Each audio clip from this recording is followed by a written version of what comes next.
ասաց, որ մենք չէինք շտապում վերադառնալ, որտեղ վախենում էին այն զրպարտանքներից եւ այն դանոսներից, այսպես ասենք, որ նորից կարող են իրենց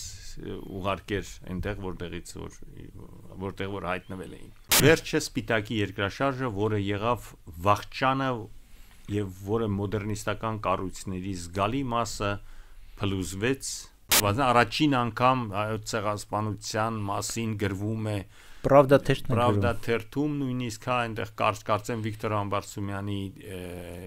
հեղինակությամբ էսպիսի մի հոդված չէ բանի Ներսյանի բանի համասարանի ակադեմիկոս Ներսյանի համասարանի ռեկտորի Բարև ձեզ, այսօր մաքուր պատմության հյուրներ Կարեն Բալյանը, ով ճարտարապետ է եւ մենք հանդիպել ենք մենք անգամ արդեն, երբ որ քննարկում ենք թամանյանական Երևանը, Երևանի կառուցապատումը, Երևանի այսպես ստեղծումը այնպիսի ինչպես մենք այսօր նրան գիտենք։ Այսօր մենք շարունակել ենք այդ զրույցը 1950-ականներից բերե հասցրել ենք մինչև 90-ականներ, մինչև խորհրդային միության փլուզում, խոսել ենք ազգայինի եւ խորհրդայինի միջև այդ համակեցության փորձերին, խոսել ենք մեծ նախագծերի մասին, խոսել ենք Ծիծեռնակաբերդի հուշահամալիրի մասին, Սարդարապատի հուշահամալիրի մասին, Երևանի 2750-ամյակի վերաբերյալ եւ նաեւ փորձել ենք անդրադառնալ այն բոլոր մարդկանց, այն բոլոր նվիրալների, ովքեր կառուցեցին Երևանը որպես համահայկական մայրաքաղաք։ Շատ հետաքրքիր հաղորդում է ստացվել, ինչպես եւ առաջին մասը, ես խորհուրդ կտամ դիտել երկու մասերն էլ, որպեսզի ամբողջական պատկերը լինի եւ դիտեք մեզ եւ սիրեք պատմությունը։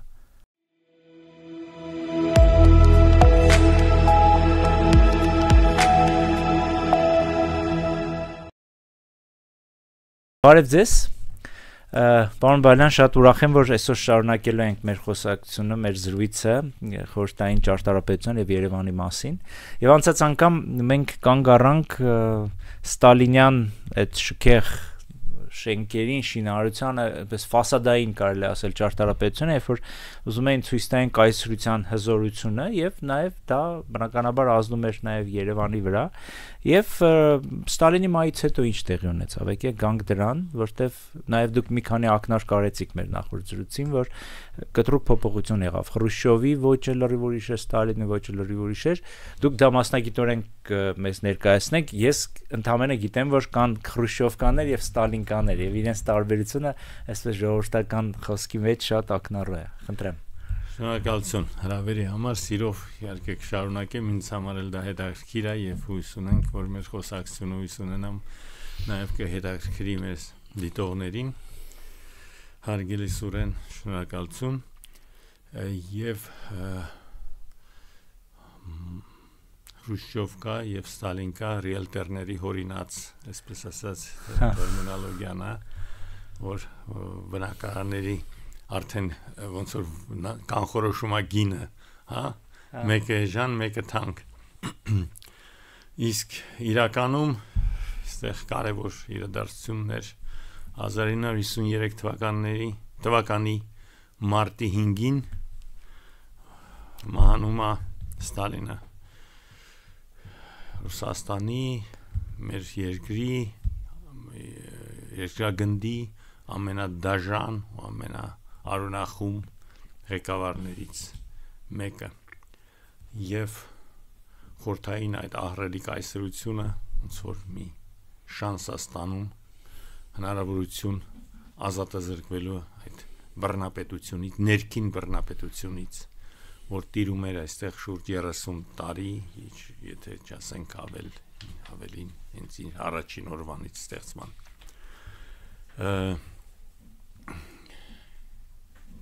53-ից 54 թվականները այդ անցման շրջանն է,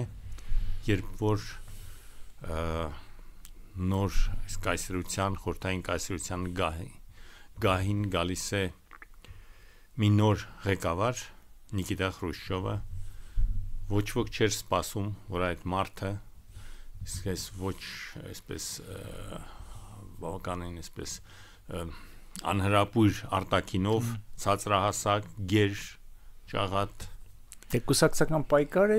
իրեն հանկարծակի դուրս բերեց, չէ՞, դուրս բերել եւ առավել եւս ոչ ոք չէր սպասում, որ այսպիսի մեծ փոփոխություններ տեղի կունենան հաջորդ 10 տարվա ընթացքում նրա ուրեմն ժամանակահատվածում 54 թվականի մայիսին Znamia ամսագրում տպագրվեց հայտնի այն ժամանակ շատ հայտնի լրագրող գրող բանաստեղծ բայց առաջին հերթին ավելի շատ երևի լրագրող Իլիա Էրենբուրգի օտտեպել հայերեն ծնալ վիպակը որը ճուներ մեծ արժեքներ գեղարվեստական եւ նույնիսկ քննադատության արժանացավ հենց ոչ գեղարվեստական արժեքների այս ասած տեսակետից բայց ունեցավ շատ մեծ գաղափարական քաղաքական նշանակություն Խրուշչովյան մնացած 10 տարիները այսօր էլ եւ այն ժամանակ անվանվեց ծնհալ օտտեպել այսինքն երբ որ այդ սաստիկ սառը ժամանակաշրջանից հետո եկավ փոքրինչ դեմոկրատացման շրջանը որը հենց կապվում է Խրուշչովի հետ Խրուշչովի գլխավոր դերը պատմական դա ստալինիզմի դեմքի իրական դեմքի բացահայտումներ ինքը լինելով այդ ոչրագործությունների մասնակից եւ նույնիսկ զգալի չափով պատասխանատվությունը կրող մարդ այնուամենայնիվ ունեցավ այն խիզախությունը որ պատրեց այդ իսկական դեմքը ստալինիզմի նրա հետ միասին պետք է ասել նաև Անաստաս Միկոյանն էր որը նույնպես ուներ այդ ոչրագործություններում մեծ մասնակցություն բայց այնուամենայնիվ այդ մարդիկ հասկացան որ նույնիսկ այսպիսի ոչ մինչև վերջ հասկանալի եւ ընդունելի ձևով իրենց կողմից հենց պետք է անեն այդ քայլը եւ արեցին ինչ դա տեղի ունեցավ ինչպես հայտնի է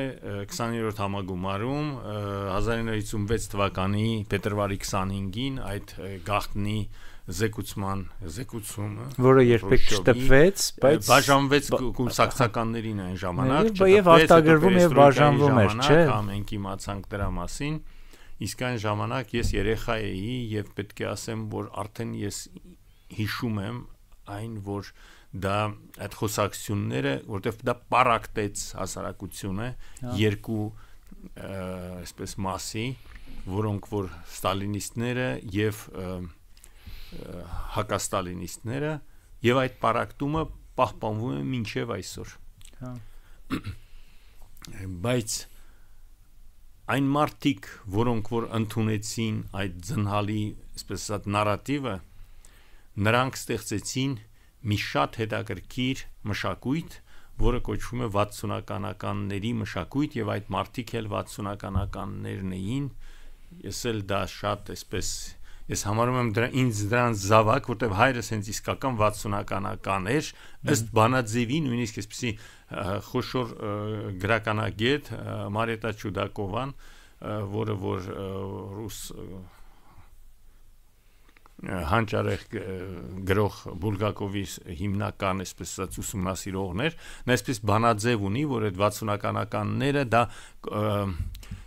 կոմիսարների երեխաներ էին այսինքն մարդիկ որոնք դաստիարակված էին խորթային այսպես ոգով հեղափոխական ոգով այնուամենայնիվ իրենք պահպանելով այդ սկզբունքները լինելով ոչ դիսիդենտներ այսինքն նրանք ովքեր պայքարում են խորթային իշխանության եւ սկզբունքների դեմ բայց փորձեցին փոխել այս երկիրը եւ դրանք եւ բոլոր ասպարեզներում էին այդ թվում կային եւ մեզ մոտ Հայաստանում եւ ոնց որ ասեցի դրանցից էր հայրս իր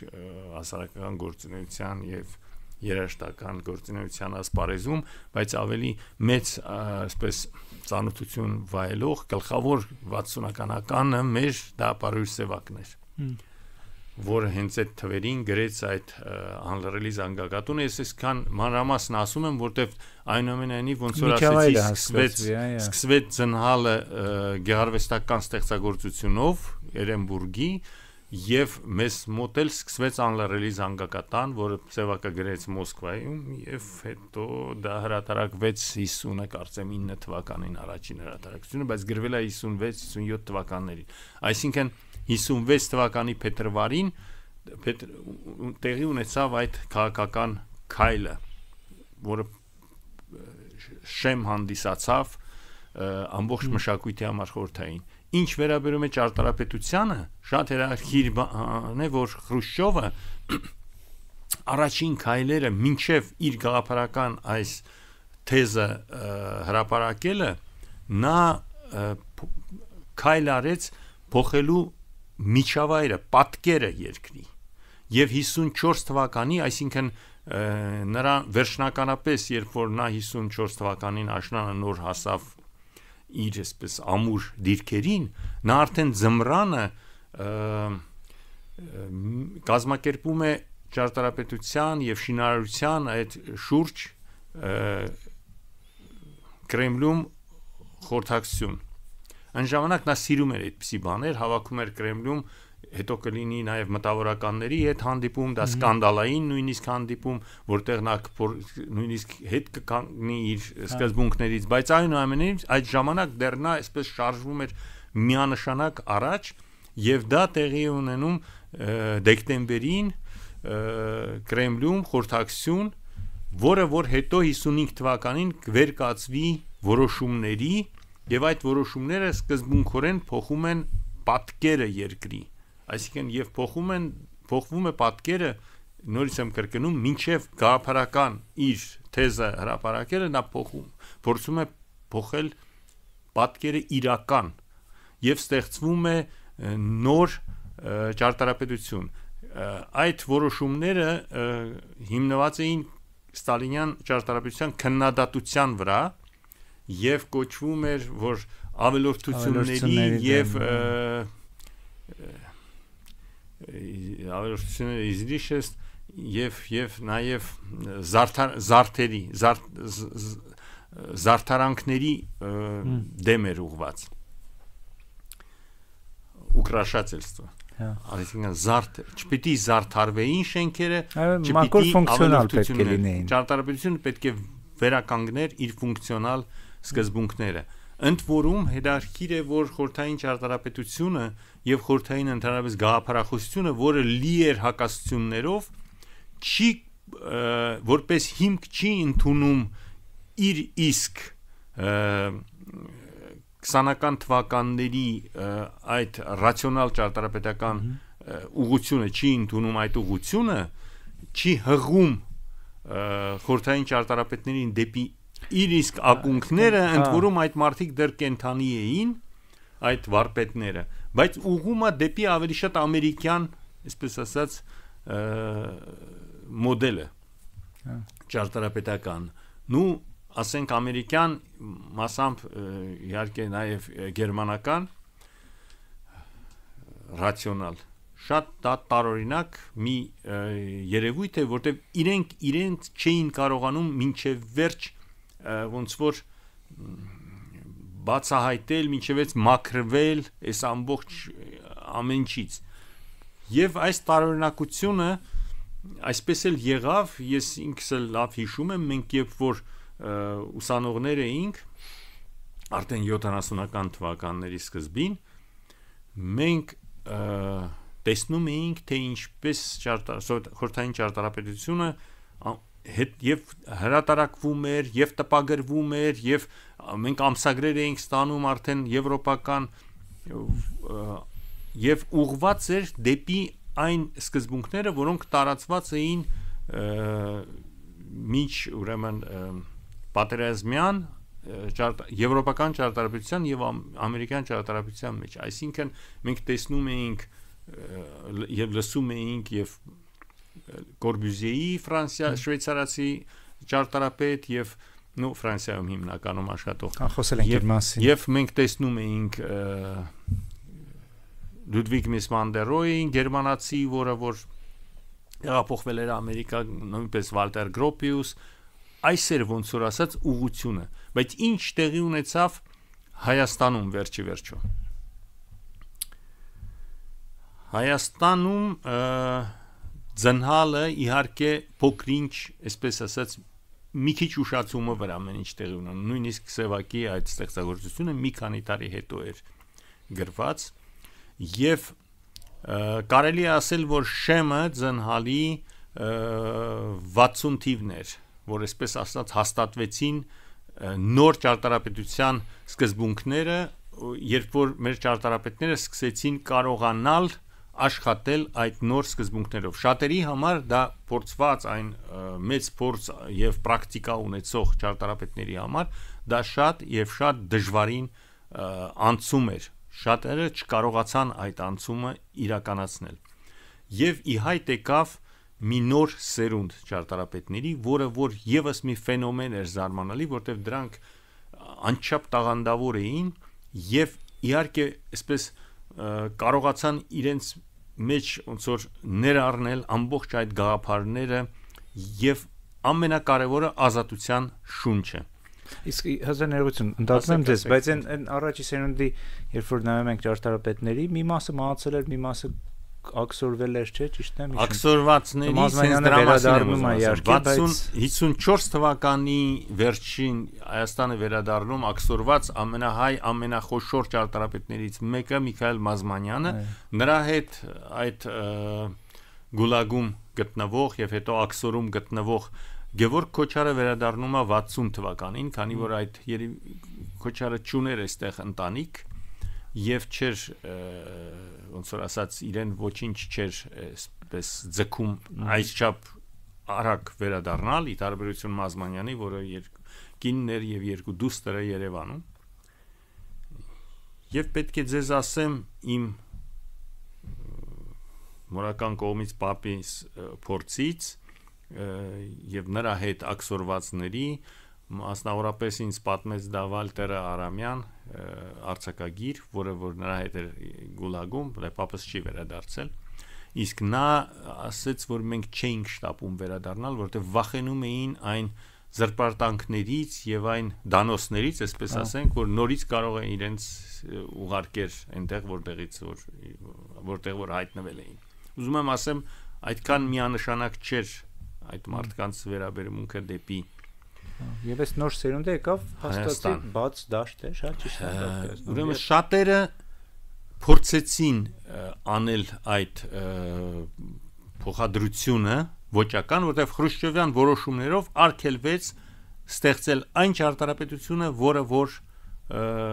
կար։ Այսինքն դու չպետք է զբաղվեիր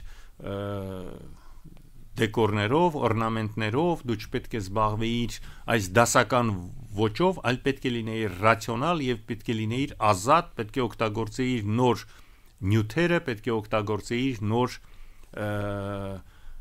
եւ պետք է լիներ շատ էժան, այսպես ասենք, ճարտարապետությունը։ Մասսայական շինարարություն էր սկսվում։ Խրուշչովը դրեց գաղափար, առաջ քաշեց, որ խորհրդային ժողովուրդը, որը որ փաստացիորեն ապրում էր դժվարագույն պայմաններում բնակարանային, երբ որ ահռելի քանակի մարդիկ ապրում էին առանձին սենյակներ, ընտանիքները մաքսիմում ունեին մի սենյակ, այս էր կոմունալ եւ Խրուշչովը սկսեց կառուցել էժան փոքր բնակարաններ, որոնք որ մի զարմանալի, այսպես ասած, մարդկանց համար ես կասեի ազատության մի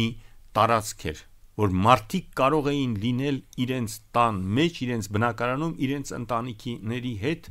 եւ չլինել այդ պայմաններում, ընդ որում չմոռանանք, որ Ստալինյան շրջանի այդ դանոսների լավագույն ձևը հենց դա ոնց որ մեկը մյուսին լսելն էր եւ երբ որ դու ապրում ես այդ շշուկները, հա, ոնց որ ռուսերեն կա դարձված սցենի слышат, այդ պատերը լսելու ուղղակիորեն մետաֆորան դա հենց այն էր, որ մարդիկ ապրում էին ոչ առանձին եւ սկսվեց այս եթե չեմ սխալվում 50 միլիոն մարդ ստացավ առանձին բնակարաններ սա երկրի մոտ 1/4-1/5-ն է բնակչության ահռելի մի երևույթ էր ինչ բայց դա բերեց ճարտարապետությանը ոնց որ ասեցի առաջինը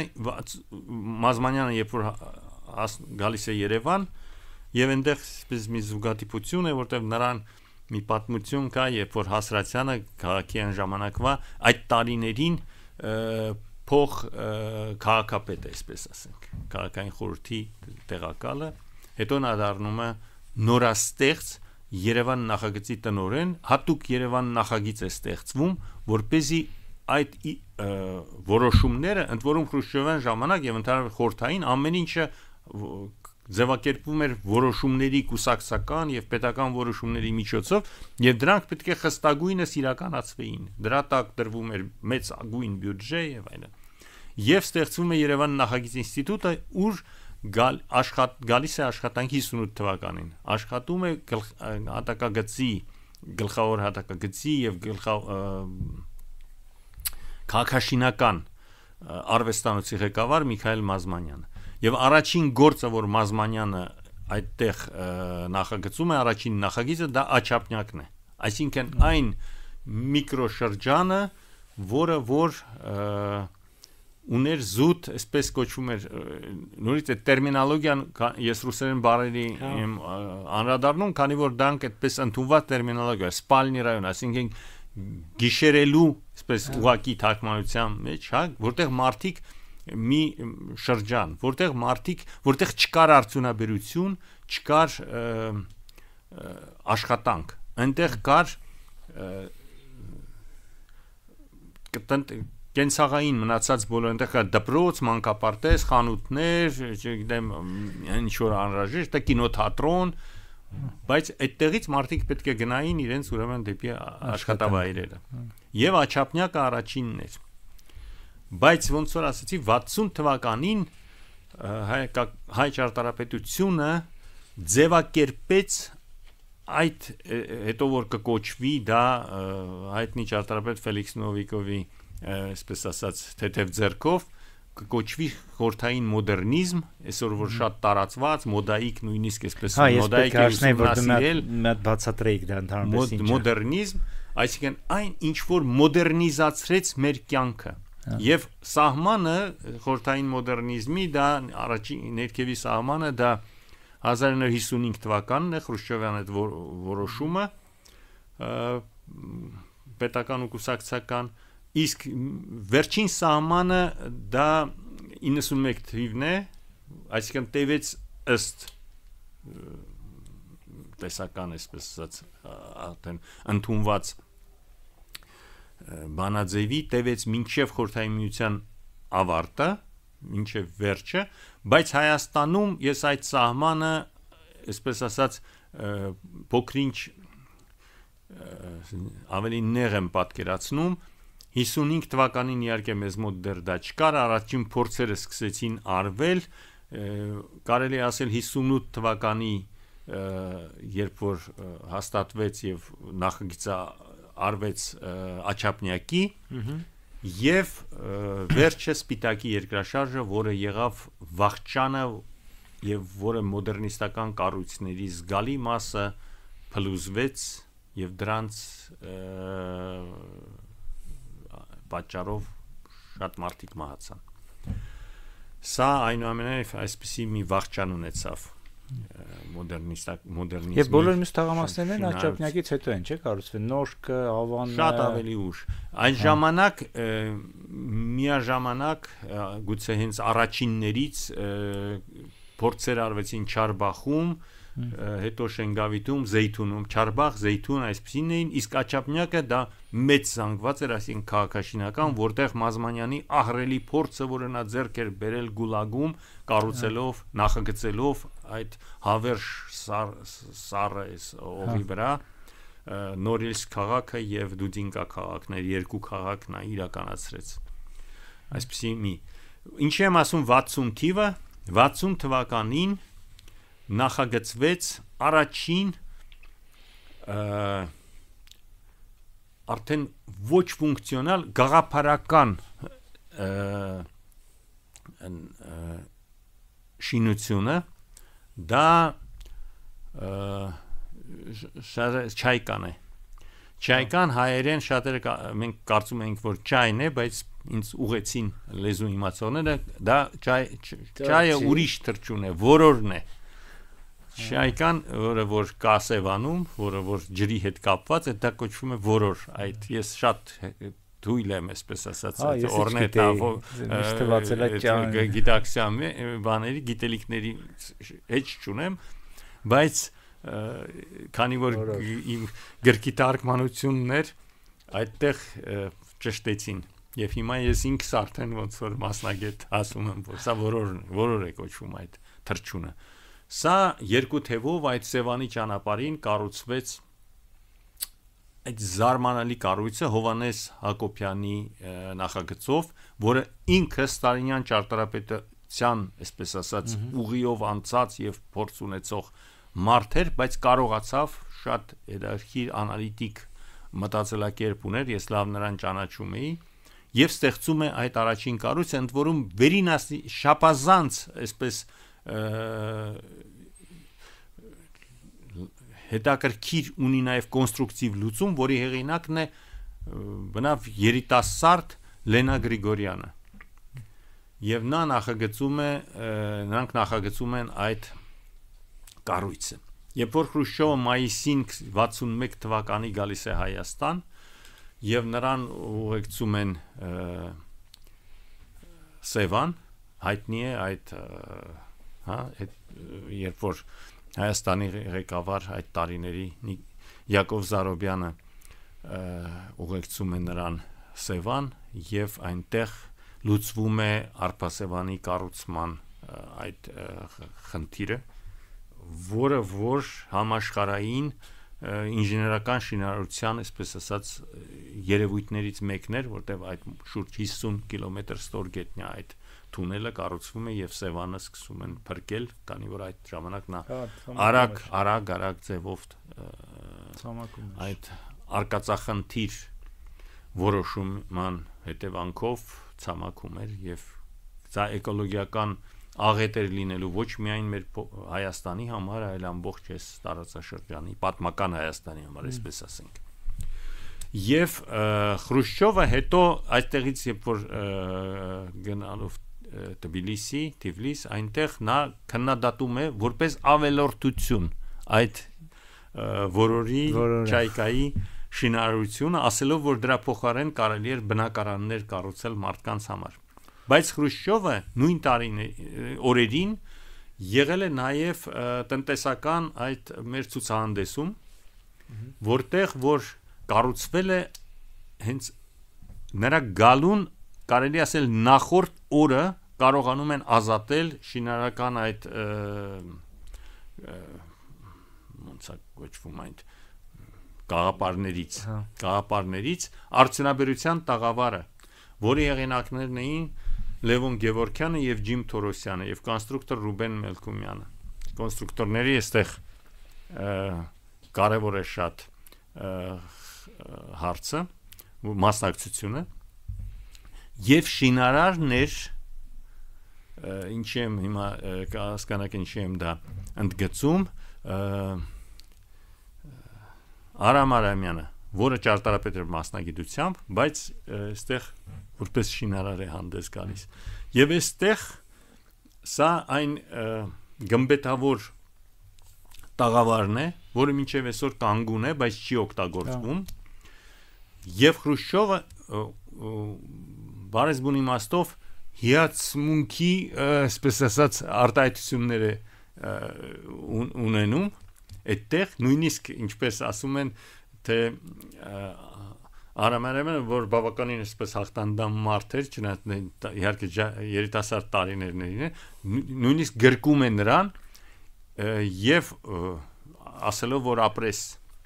Սա իրեն համար ռեալ կառույց էր։ Ուրեմն, եթե որորը չայկան գաղափարական այսպես խորհրդանիշ էր, որը Խրուշչովը չի ընդունում կամ չի հասկանում եւ որը նշանակում էր, որ այդպես քո ժամանակը դա վերելքի եւ ազատ թռիչքի ժամանակ է, որովհետեւ այդ թռիչությունը դա ազատության, չէ, գաղափարը։ Այստեղ նա դա տեսնում է որպես տարածություն, կառույց, որը պետք է լցվեր այն նվաճումներով, ընդ որում արդյունաբերական, որին նա իհարկե գլխավոր ջատագովն էր։ Եվ հետաքրքիրը նաև նա է, որ ստերևույթին Խրուշչովին մոտ չեն թողնում ճարտարապետներին, այլ մոտ են թողնում շինարարին։ Եվ սա էլ խորհրդանշական է, քանի որ Խրուշչովյան որոշումներից հետո ճարտարապետները շատ իրենց զգացին նեղված, ընդ որում նույնիսկ ճարտարապետության ակադեմիան Խրուշչովը վեր է ածում շինարարության եւ ճարտարապետության ակադեմիա եւ ընդհանրապես շինարարությունը, այսինքն պրագմատիկ, պրակտիկ այդ մասնագիտությունը դրվում է ճարտարապետության վրա եւ բոլոր ամբողջ այդ մնացած 30 տարին սա ճարտարապետների այսպես դժգոհությունն էր, որ Խրուշչովը զրկեց մեզ ստեղծագործելու ազատ հնարավորությունից։ Այս հակասությունը եւս ոնց որ խորհրդային շրջանը լի էր հակասություններով եւ այս հակասությունը եւս մնաց այս ճարտարապետության որպես հիմնակար։ Եվ ահա այս պայմաններում սկսեց զարգանալ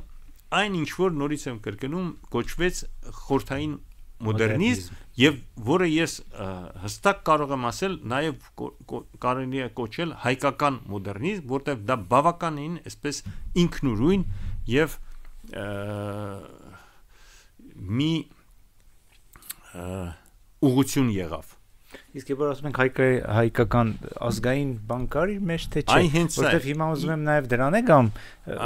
շատ կարևոր Խրուշչովի կերպարը եւ ընդհանրապես այդ տարիները հայ 50-ականների վերջ 60-ականների սկիզբ այդ ազգայինի մի տեսակ վերադարձի շրջան էր, չէ, ասենք Չարենցը ռեաբիլիտացվեց, Ռաֆուև Պատկանյանի գործերը սկսեցին տպել, այսինքն ինքը մի շրջան էր, որ թույլատրվեց ազգայինի մասին կարելի էր արդեն խոսել եւ ինչ որտեղ իհարկե սկզբնական շրջանում շատ այսպես զգույշ, շատ այսպես տեսակ ամոթխած, հա, տենց բաներով, բայց կամած այդ դաշտը լցվեց եւ լցվելով, հա, ամբողջությամբ մենք տեսանք 60-ականների կեսը, որը մենք անվանում ենք պայմանականորեն իհարկե զարտոնք, ազգային զարտոնքի շրջան։ Ուզում եմ նաև հիմա այդ ճարտարապետության առումով այդ անկասկած դա մի անգամայն ճիշտ է, այսպես ասած, ճիշտ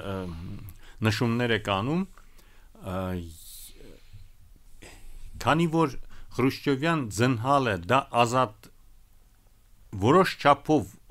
որոշ ազատությունների ժամանակ էր եւ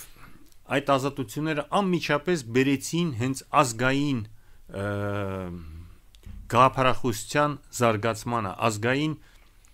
արվեստի եւ այդ թվում նաեւ ճարտարապետության զարգացմանը։ Եվ այստեղ արդեն ոչ թե հակասություն է, այլ կարող եմ ասել այսպեսի մի ամբիվալենտ, այսինքն երկու տարբեր ծայրահեղ գաղափարների միասնության եւ նորի ստեղծման մի ֆենոմեն տեղի ունեցավ, երբ որ մի կողմից ճարտարապետությունը ուղղորդում էին դեպի ունիվերսալիզացիա, այսինքն տիպարային ենթարկվող շինարարությանը, ենթարկվող արտադրությանը, բայց մյուս կողմից նա ուներ այդ գաղափարական ազատությունը։ Այդ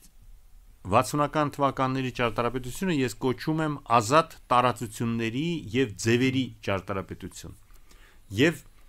դա իրոք Հայաստանում ունեցավ մի զարմանալի վերելք։ Սա շատ բան այն ժամանակ գալիս էր ոչ թե ներքևից, այլ վերևից, ոնց որ Խրուշչովյան որոշումներն էին, այնպես էլ դա իրականացնողներն էլ պետք է լինեին ընդունող, հասկացող եւ զարգացնող այդ գաղափարները։ Հայաստանում 60-ական թվականների առաջին կեսը դա Յակով Զարոբյանի ժամանակաշրջանն է, որը որ մոդեռնիզացրեց ընդհանրապես տնտեսությունը հայկական, որը որ դարձրեց Հայաստանը արդյունաբերական եւ որոշ չափով գյուղատնտեսական, բայց հիմնականում ծանր, բայց էկոլոգիապես շատ այսպես ոչ մաքուր արտադրություն ունեցող ինդուստրիալ այդ հանրապետությունից դուրս բերեց, դարձրեց ժամանակակից ամենաառաջադեմ տեխնոլոգիաներով զարգացող հանրապետություն։ Այսինքն Հայաստանը այս ժամանակ կոչվեց նու ամերիկյան այս օրինակով ոնց էր այդ կոչվում սիլիկոնյան հովտի այդ սիլիկոնյան հովտի այդ ոնց որ մի օրինակ դարձավ եւ այստեղ կառուցվեց այդ Ալիխանյանի այդ ուրեմն ֆիզիկայի կենտրոնը նրա Արագածի այդ լաբորատորիան այնտեղ եւ կառուցվեց այդ էլեկտրոնային այդ արագացուցիչ չէ կոչվում ուսկարից էլ, հա, էլեկտրոնը, որը Աչափնյակում կառուցվեց մի առանձին։ Եվ Զարոբյանը ստեղծում է այդ Մերգելյանի ինստիտուտը։ Շինարարության, ճարտարապետության, ես էլ տեսեք Խրուշչովյան բանը ձևով եմ արդեն ասում, շինարարությունը առաջ եմ։ Ճարտարապետության բնագավառում այսպես դրոշը այդ ժամանակվա քաղաքապետ Գրիգոր Հասրացյանի ձեռքին էր, որը եղավ զարմանալի ձևով ընդունեց եւ զգաց այդ ժամանակի զարգերակը, ասենք։ Եվ նա ստեղծեց, նրա օրոք ստեղծվեց մի ճարտարապետական դպրոց։ Երբ որ ես ասում եմ Գրիգոր Հասրացյանի անունը, տալիս եմ եւ մի քիչ դրա մասին ավելի մանրամասն կասեմ, որտեղ նա վերակառուցեց սկզբում կարճ փոքր մասշտաբով Լենինականի կենտրոնը 2 տարուց քիչ աշխատելով այնտեղ քաղաքապետ եւ հետո 13-14 տարի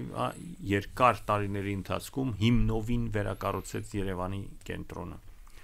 Բայց նրա կողքին անպայման պետք է նշենք Գրիգոր Աղաբաբյանի անունը, որը փայլուն ճարտարապետ էր ստալինյան ոճի եւ որը այդ ժամանակ պետչինի, այսինքն եւ ճարտարապետության եւ շինարարության այդ նախարարության կոմիտեեր ղեկավարներ, սա այսպես կարելի ասել տանդեմ էր այս երկուսի եւ մեծ նշանակություն ունեցավ նաեւ Կորյուն Հակոբյանի դերը, որը եւս խոշոր ստեղծվեց այդ ժամանակ նախագծային ինստիտուտ հայպետ նախագիծը, որը նրա երկարամյա ղեկավարն էր, որը եւս այսպես ասած դաստիարակեց մի սերունդ ճարտարապետների։ Գրիգոր Աղաբաբյանի եւ Գրիգոր Ասրատյանի այդ գործունեությունը սկզբից հիմնվեց այն կադրերի վրա, այն ճարտարապետների, որոնք որ ռեալ կային։ Երևան նախագծում սկսեցին աշխատել արվեստանոցի ղեկավարներ, այնպիսի զուտ դասական ուղղություն ունեցող ճարտարապետներ, ինչպիսին էր Գևորգ Թամանյանը, Թամանյանի ավագ որդին։ Այդտեղ էր նույն աշխատում եւ Մազմանյանը եւ Քոչարը, որոնք իհարկե կարող էին բերել արդեն արտիական իրենց փորձը, որ մոդեռնիստական փորձը 20-ական թվականների։ Այդտեղ էր նայեք Հովանես Մարգարյանը, որը եւս ուներ այդ փորձը։ ինքը Աղաբաբյանն էլ միաժամանակ աշխատեց արվեստանոցի ղեկավար, բայց Աղաբաբյանը նրանցից էր, որ չկարողացավ հաղթահարել այդ անցումը պահանջներին եւ դադարեց նախագծելուց, բայց նրա աշակերտները դարձան գլխավոր, այսպես ասած, մոդեռնիստները։ Դրանց կեին Ֆենիքս Դարփինյանը ու Ջիմ Թորոսյանը։ Դրանց պետք է գումարել նաև Լևոն Գևորգյանին, որը առաջին ասեցի այդ տաղավարն էր, Ջիմ Թորոսյանի հետ միասին հեղինակներ էին։ Հետո եկան մի շարք ու այլ ճարտարապետներ, Ստեփան Քյուրքչյանը,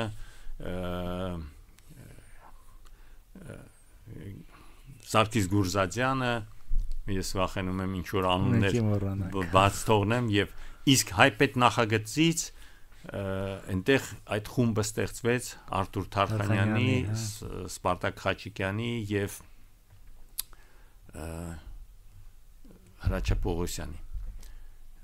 մի քիչ ավելի ուշ Սաշուր Քալաշյանը եւ Գևորգ Մուշեղյանը։ Երևան նախագծում տեսեք արդեն կարող էի բաց թողնեի Սպարտակ Կնտեղցյանը, որի հենց 100-ամյակն է հիմա, եւ այդ տարիքի ճարտարապետներից Մարգարիտ Հայրապետյանը, Մարգարիտ Սողոմոնյանը, սրանք ճարտարապետներ էին, որոնք որ սովորել էին դեռ Ստալինյան այդ ժամանակաշրջանի դպրոցներում եւ ուսուցիչների մոտ, բայց որոնք կարողացան ընդունել այդ նոր ժամանակվա նարատիվները եւ ստեղծել միանգամայն նոր ճարտարապետություն։ Երևանի կենտրոնը սկսվեց վերակառուցվել բետոնի, ապակու ճարտարապետության ձևերով։ Այստեղ շատ հետաքրքիր է մեր խոշորագույն վարպետ Ռաֆայել Իսրայելյանի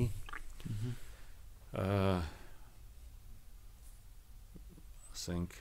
մասնակցությունը կամ նրա դերը այս ժամանակահատվածում, ոնց որ Ալեքսանդր Թամանյանը ժամանակին բացարձակապես չընդունեց այն ժամանակվա ավանգարդիստական ձևերը, մենք պայմանականորեն դա անվանում ենք կոնստրուկտիվիստական ճարտարապետությունը, Ռաֆայել Իսրայելյանը խիստ հակառակվեց մոդեռնիզմին եւ նա, որը որ նոր էր ավարտել մոնումենտի իր կասեմ գլուխ գործոցը, չնայած գաղափարական այսպիսի մի դաժան պատկեր էր դա, որ բարձրացրեց հայոց աշխարհի վրա, կանգնացրեց Ստալինի այդ արձանը, որը աշխարհի ամենաբարձր արձանն էր այն ժամանակ Ստալինի, հետո մի քիչ Վոլգայի վրա ավելի մի քանի մետր բարձր կառուցվեց, բայց այն առաջինը դա սա էր, եւ որը ոնց որ սփռեց իր ամբողջ այդ դաժան հայացքը ամբողջ մեր Երևանի վրա եւ գնաց դեպի Արարատյան դաշտ եւ ուղղեց դեպի Մասիսը, այնուամենայնիվ կառույցը իսկապես հանճարեղ էր Իսրայելյանի, որը որ կարողացավ այնպիսի վարպետության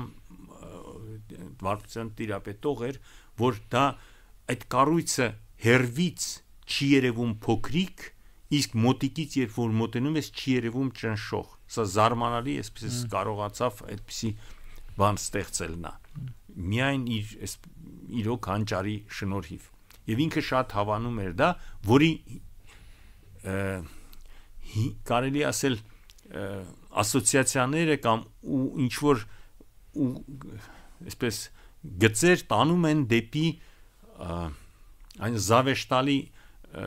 կառույցը բարեբախտաբար չիրականացված, այսինքն խորհուրդների պալատը, որ պետք է այսպես մխրճեր Մոսկվայի ամբողջ կենտրոնը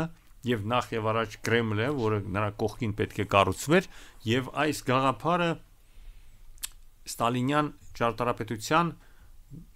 հիմնակարն էր, այդ գաղափարախոսության եւ որը որ այնուամենայնիվ ինքը Ստալինը հետագայում հրաժարվեց դա իրականացնելուց, որը պետք է ավարտվեր այդ 300 մետր բարձրություն ունեցող, այնտեղ վարիանտները շատ տարբեր էին, մեծ ու փոքր, բայց Լենինի արձանով 100 մետր բարձրություն ունեցող Լենինի արձանով, մեր մոնումենտը արձանը միասին 51 մետր էր, իսկ սա 400 Իսկ Ստալինի արձանը երբ հանվեց այստեղ 62 թվականին հանվեց այս որոշումներից հետո 20-րդ համագումարից հետո 6 տարի հետո ընդ որում սա շատ երկար մնում էր չնայած համարվում է որ մենք եւ Զարոբյանը այսպես նրբանակատություն ցուցաբերեց քանի որ երբ որ 20-րդ համագումարից հետո Թիֆլիսում Վրաստանում տեղի ունեցան մեծ ցույցեր, բողոքներ, նույնիսկ մարդիկ զոհվեցին, որտեղ դա ոնց որ խորհրդային կարգերը այլ կերպ չգիտեին, ոնց որ ուժով դա սաստկացնելու, հա, ամեն ինչ եւ այդտեղ տեղի ունեցավ, հետո Նավաչերկասկում, Խրուշչովի օրոք տեղի ունեցավ, այո, որոնք որ տեղի, ընդ որում նաեւ Միկոյանի մասնակցությամբ տեղի ունեցան այդ դաժան, այսպես ասած, ճնշումները եւ Հայաստանի իշխանությունները փորձում էին հա, որպեսզի զգույշ լինել չնեղացնել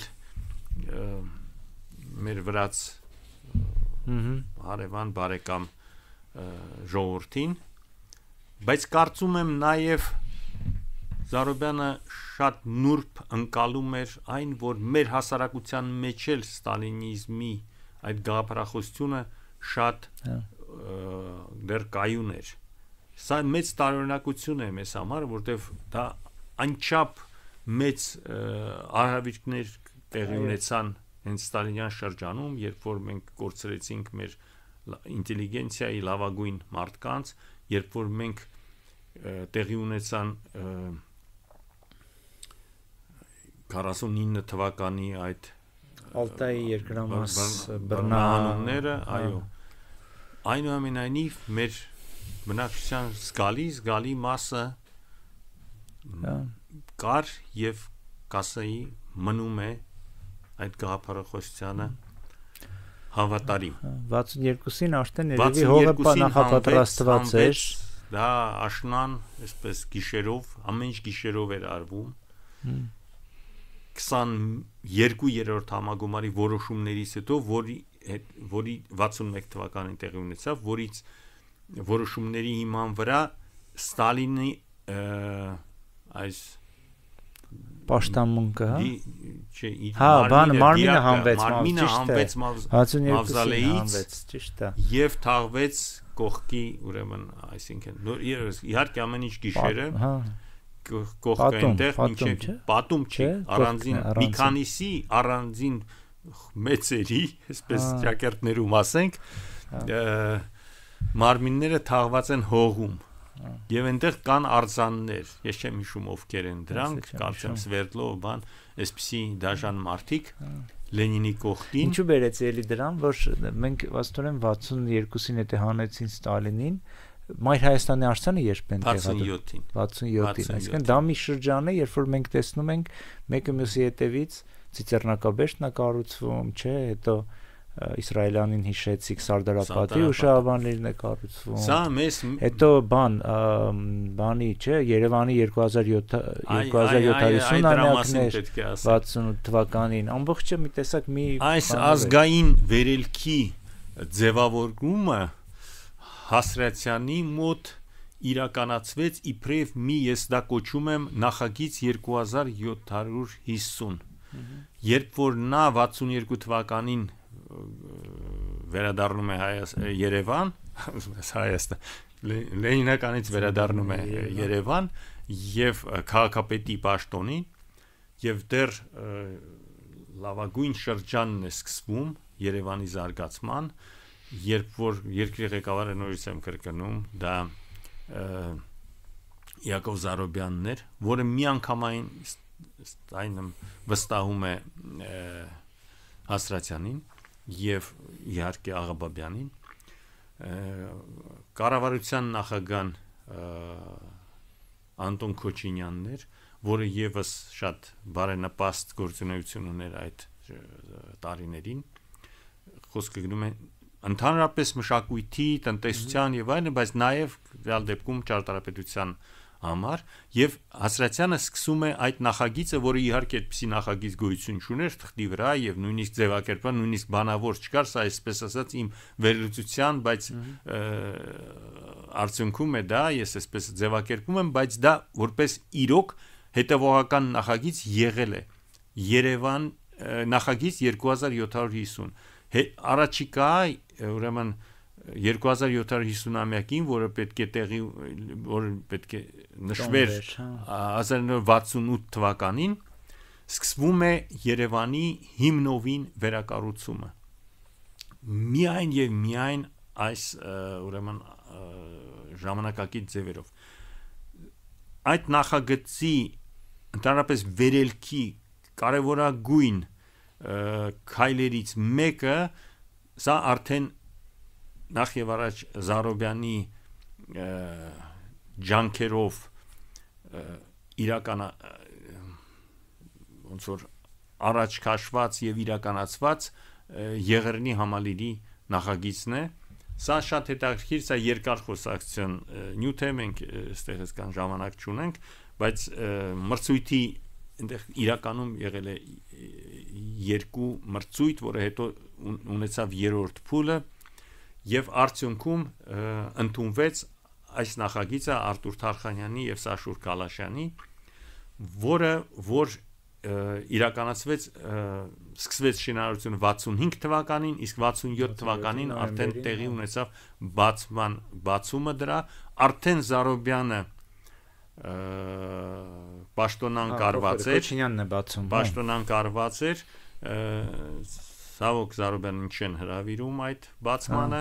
դա էլ տգեղ, այսպես ասած, խորթային ոնց որ ավանդույթներից մեկն էր,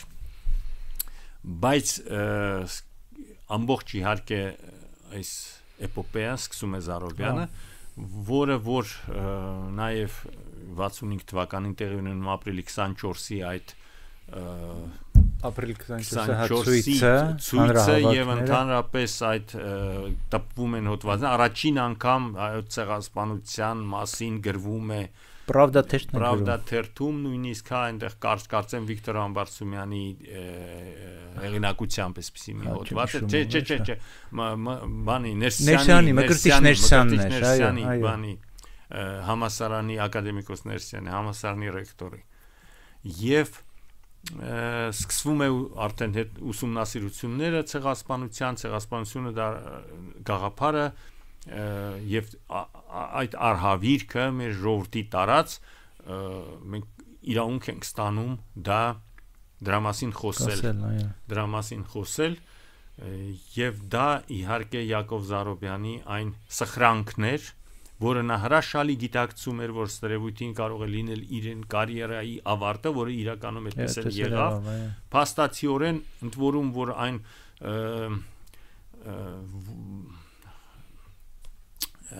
դեպքերը որ տեղի ունեցան երեկոյան 24 թվականի ահռելի ցույց էր հրապարակում նախ, որը թույլատրված ցույց էր եւ ուղղված դեպի Թուրքիան, դեպի ՆԱՏՕ-ն ուղղված այդ ցույցներ եւ հետո երեկոյան, երբ որ Զարոբյանը ոնց որ ասած տվել էր երաշխիք, որ ամեն ինչ կանցնի, բայց վերահսկողությունից դուրս եկավ եւ որ մարդիկ, որոնք որ մտան դահլիճ եւ օպերայում այդ նույն ժամանակ բան էր, միջոցառում էր, այդ սքո եւ միջոցառումներ, հանդիսավոր այդ նիստները, որը մասնակցում էր, նաեւ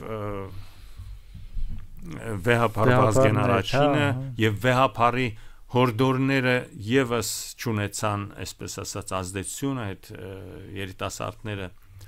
չենթարկվեցին, բայց Զարոբյանը չնայած նրա շրջապատը հրահարում էր նրան այդ քայլը անելու, թույլ չտվեց, որպեսզի ուժ կիրառվի, որը որ ես կարծում եմ գլխավոր պատճառը նրա հեռացման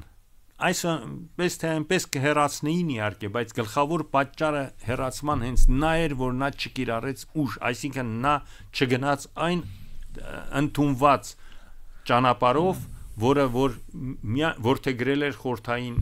իշխանությունը եւ միշտ իր ժողովրդի դեմ, երբ որ նա հնազանդ չէր, նա ուժ էր կիրառում։ Ոչ միայն իր, այլ նաև իհարկե մյուսի մենք գիտենք, բայց պատրվակը ինքը բայց իրականում նա թույլ չկիրառեց այդ ուժը։ Բայց որոշում ընդունվեց, բայց շնորհիվ դրա մնաց ընդունվեց եւ ասում են որ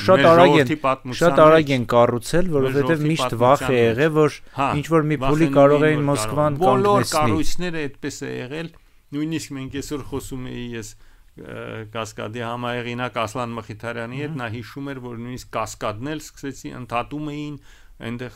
տարբեր պատճառներով, ոչ թե գաղափարական, այլ դեպքում տնտեսական, բայց միևնույն է, միշտ ընդհանրապես բոլորիս համար այդպես է, երբ որ մի ունես ծրագիր, խոշոր մեծ ծրագիր, դու միշտ վախենում ես, որ կամ ինքդ չես հասնի դրա ավարտին, կամ ինչ որ մեկը կխանգարի, այդպեսի շատ բաներ, այնպես որ սա իհարկե այդպես էր։ Կառուցում են եւ 67 թվականին բացումը տեղի ունենում դեռ անավարտ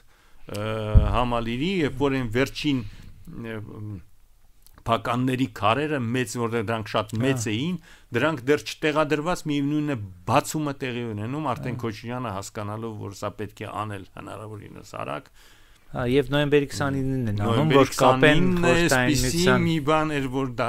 շատ անգամ եւ Ստալինի արձանն է կառուցվել նոյեմբերի 29-ին, բացումը տեղի ունեցել եւ ուրեմն տեսեք թե ինչպիսի հակասա եւ փորձում էին այդ բաների մեջ տեղավորվեն, էլի անպայման բաների։ Իսկ մյուս տարի փաստորեն 68-ին թվականը Սարդարապատ։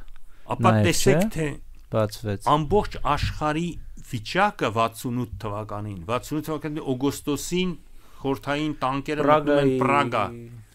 եւ դրանով այդտեղ դա այն սահմանն է որ ընդունված է որ զնալը Խրուշչովյան ավարտվում է 68 թվականի սառեցումները նորից սկսում են 68 թվականի մայիսին Ժան-Պոլ Սարտրը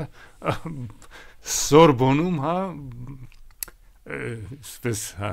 մի քիչ այսպես թվում է թե մեզ համար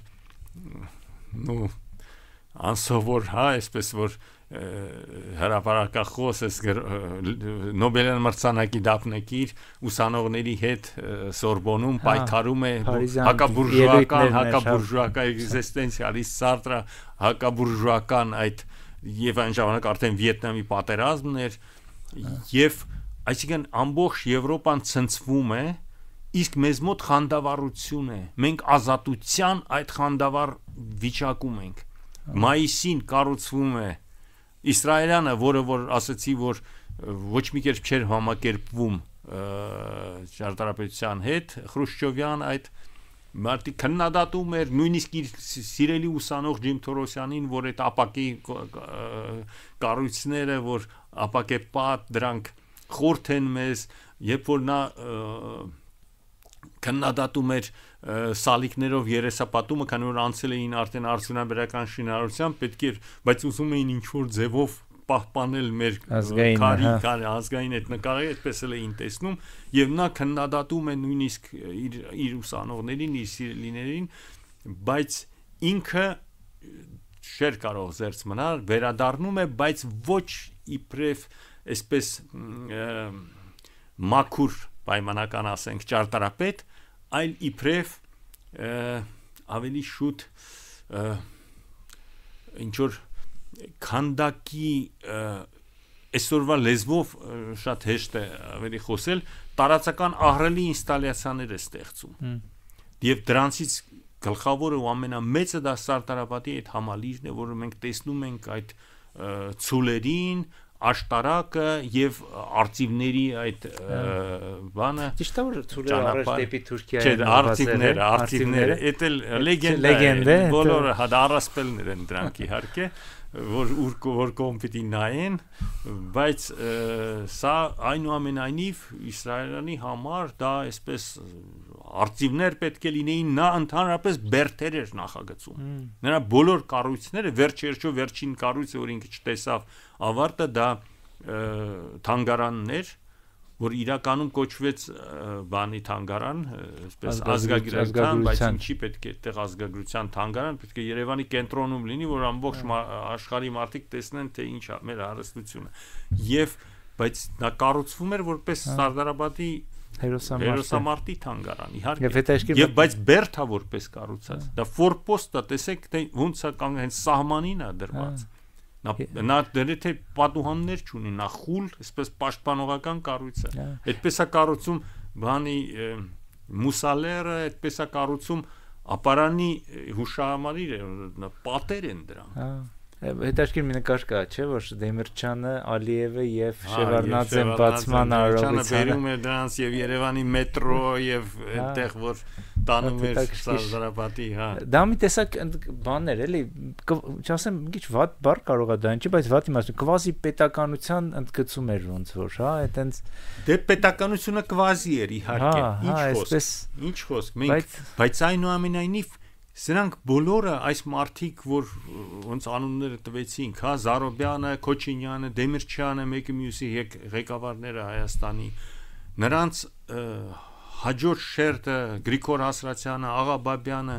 ճարտարապետների այդ բանակը, նրանք կառուցում էին այս ուրեմն երկիրը կառուցում էին անկախ նրանից, թե դա խորհրդային երկրի մասն է, թե կառուցում էին Հայաստանը։ Սա ես ուզում եմ, որ այսօրվա մարդիկ, որոնք որ շատ այս կառույցներին, այնդ որում այդ նաև խորհրդային մոդեռնիզմ կոչվող, ոչ թե կոչվածը բացասական մի տեսակ երանգ ունի, կոչվող այդ եւ ելնող այդ կառույցներին վերաբերում են իբրև խորհրդայինի արտահայտում, այստեղ չեն նրանք ճիշտ տեղ չեն փնտրում այդ ոնց որ ասած բացասական երանգները, որ եղել են, իսկ խորհրդային շրջանը իհարկե սարսափահար մի ժամանակաշրջան էր, շատ առումներով, առաջին հերթին վերաբերմունքով դեպի մարդկանց, դեպի հենց իր պետության վերաբերմունք դեպի իր ժողովուրդը, բայց այս մարդիկ կառուցում էին իրենց Հայաստանն էին մեր կառուցում, բոլորով, այսօր խոսակցում նորից հիշեմ, այսօրվա խոսակցությունը Ասլան Մխիթարյանի հետ, հիշում էր, թե ինչպիսի մթնոլորտում էր նախագծվում կասկադը, երբ որ տարբեր մարդիկ բանաստեղծներ, դեպի դեպքում հիշեց Ռազմիկ Դավոյանին կամ Գրիգոր Խանջյանը, հրաշալի էր գեղանկարիչ եւ ճարտարապետները ինչպիսի միասնությամբ էին մոտենում այդ ստեղծմանը, այստեղ այնքան կարևոր չէր կոնկրետ հեղինակի, քանի որ ես խոսում էի հեղինակության մասին նրա հետ, նա ասեց դա ոնց որ հիշելով այդ մթնոլորտը այդքան կարևոր չէր, միասնական այդ ձգտումն էր, այսա հենց 60-ականների գաղափարախոսությունն էր այդ մարդկանց եւ 60-ական թվականների գլխավոր երևի առանձնահատկությունը, որը բերեց այս վերելքի եւ որը որ ստեղծեց վերջ-վերջորնակ 60-ականների վերջի կառույցը 69-ին ավարտվեց 70-ին ոնց որ ասած առաջին անգամ շահագործվեց մայիսին Հրազդան մարզադաշտներ, ստադիոններ, որ ահռելի է 70,000-անոց, որ հիմա այդ գիրքը ին որ տպվեց ռուսերենով, հիմա հայերենով լույս կտեսնի, այստեղ մենք մի բան ավելացրինք, Մուշեղյանը ու Կորուն Հակոբյանը, որի մասին ասեցի։ Եվ կոնստրուկտորին հիշենք կոնստրուկտորին Էդվարդ Թոսունյանը։ Եվ այստեղ մի այսպես սկզբում մի ցիտատ է Էդվարդ Մարկարով, որը որ գուցե շատերը արդեն չեն իմանում, Փայլուն այդ մեր ֆուտբոլիստը այդ վարպետը, նրա խոսքը ասում է տարբեր ստադիոններ շատ կան աշխարհում, որ ինքը տեսել է, խաղացել է եւ բայց այդպիսինը չկա ոնց որ Հրազդանն է եւ ասում էր որ երբեք մենք չէինք կարող Հրազդանում հաղթել չհաղթել այսպիսի այս սա եւս վերելքի գաղափար եւ Երևանի կենտրոնը ամբողջովին այդ վերելքի գաղափարը դե բանը Տիգրան Պետրոսյանի հաղթանակը որը առաջին իհարկե այդ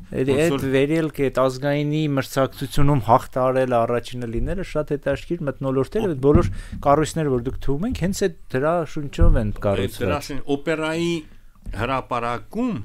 դրված էին այդ ես դա հիշում եմ հայրս տանում էր ինձ այդտեղ մենք նայում էինք այդ դա եւս խանդավառության 63 թվականն է օպերայի հրապարակում որտեղ հետո եղան այդ ցույցը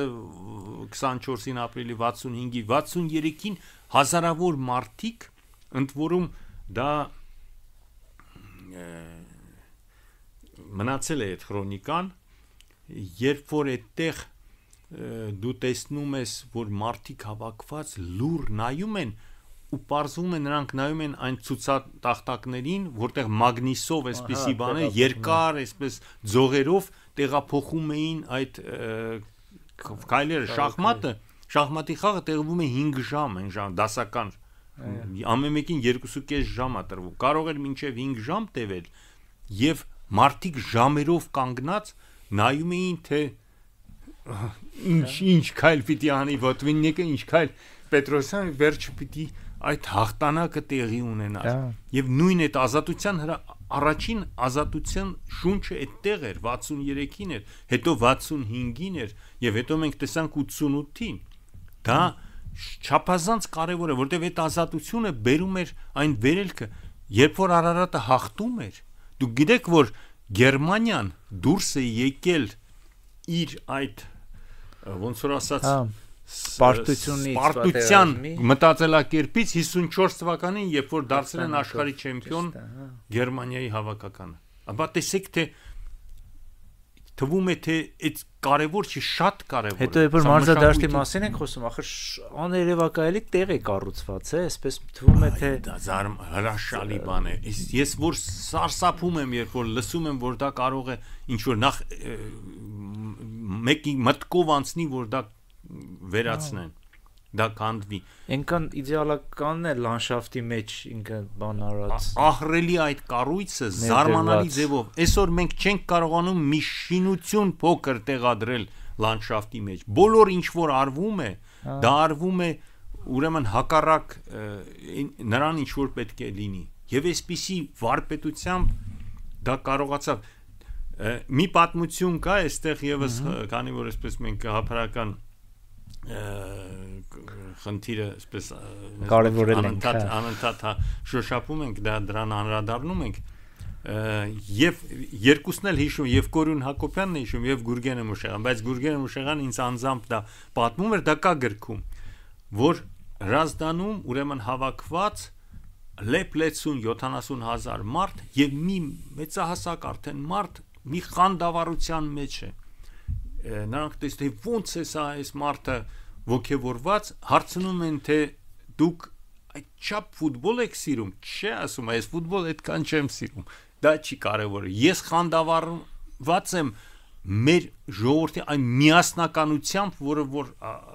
հավաքված է այստեղ միասին այդ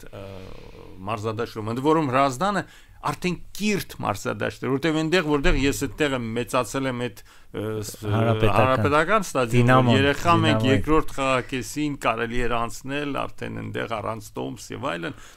այնտեղ միայն տղամարդիկ էին որտեղ բավական էսպես բրուտալ մեղմ ասենք միջավայր էր իսկ Հրազդանը սա ուղղակի զարմանալի մի բան էր ոնց որ Հրազդանի փոքր մոդելը դա Մոսկվայի ամառային կինոթատրոնն էր որը որ դե արդեն գիտենք այդ Անդրեյ Բիտովի տեքստից որ նա հիացած էր այդտեղ որ նա ասում էր որ սա մի զարմանալի կինոթատրոն էր թվում էր թե այստեղ ոնց որ տիեզերքից է իջած դա եւ նա իհարկե իր պոետիկ այսպես վերաբերմունքով նա ասում է որ այստեղ այդ ոնց որ այդտեղից հնչում էին սիրո այդ տողերը բանը մենք իհարկե շատ այսպես գաղափարական կողմից ինչպես ասացիք անդրադարձանք ու նաև էս բոլոր ազգային կառույցներին, բայց ելի վերադառնանք հասարակ մարդկանց։ Բարձրահարկերը երբ առաջացան Երևանում։ Երբ որ երկաթ բետոնի արդյունաբերությունը էլի էս շրջանում, հա, երևի 60-ականներին այդ ժամանակ Եվ դա շատ այսպես հակասական մի խնդիր է, որտեվ 1990 հիշում եմ, երբ որ մենք խոսում ենք նախորդի մասին, մենք ասում ենք, որ Թամանյանը սկզբից նախատեսել էր, որ 3 հարկից ավել չպետք է լինի, հետո մի հարկ ավելացվեց, ասենք ինչ որ մի փուլում չորոշվեց, որ սահմանափակում չկա, կարող են կառուցել։ Ոչ թե որոշեցին, որ սահմանափակում չեղավ, ոչ թե որոշվեց, որ չպիտի։ Այնտեղ դե ցկտումներ, դիեզեր Քի ժամանակ էր վեր էին խոյանում այդ որորը չայկան եւս այդ թռիչքներ Գագարինը մեղավոր այսինքն բարձրանում էր մարդիկ ազատություն էին զգում եւ հզորություն էին զգում բարձրար կառույցը դա ոնց որ դու քեզ ցույց ես տալիս ավելի հավասար այն աշխարհին որ կար եւ ապա տեսեք անի հյուրանոցը որ այսպես կառուցում է շքեղ եվրոպական կառույց էր։ Հա, անին դվինը Երևանի են լավ, նու դվինը հակասություն կա դվինը կոնդի հաշվին էր, դվինը ռելիեֆին լավ չի մոտենում, հա, դվինը Բայց երին շրջանում են, չէ՞ միաժամանակ են կառուցվել։ Նույն հեղինակներն են։ Եվ դվինը